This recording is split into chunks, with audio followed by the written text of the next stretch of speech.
Mas Idayu dan suami sah bercerai. Masih anggap sahabat walau hati dah tak sama. Sebelum kita melangkah jauh, yang belum lagi subscriber, apa kata anda subscriber dan tekan butang loceng untuk notifikasi video selanjutnya? Hampir 3 tahun menyulam cinta sebagai suami isteri. Penyanyi dangdut terkenal, Mas Idayu, 53, dan penerbit eksekutif TV3.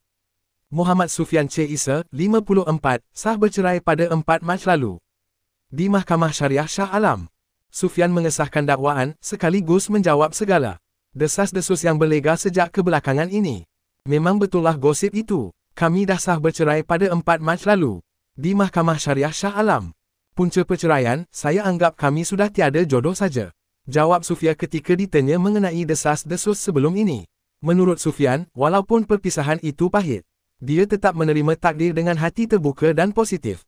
Kerana baginya tidak perlu ada sengketa di usia mereka sekarang. Pada usia saya yang sudah tua ini, nak bermasam muka atau bergaduh pun buat apa? Bagi saya, memang jodoh kami sampai di sini saja, ujarnya. Meskipun ikatan perkahwinan mereka sudah berakhir, hubungan sebagai sahabat masih utuh. Malah, Sufian turut menyatakan kesediaan untuk terus bekerjasama dengan Mas Idayu dalam program-program TV yang akan datang. Kami pun berpisah secara baik. Hubungan antara kami pun masih tetap baik walaupun sekarang sudah bercerai.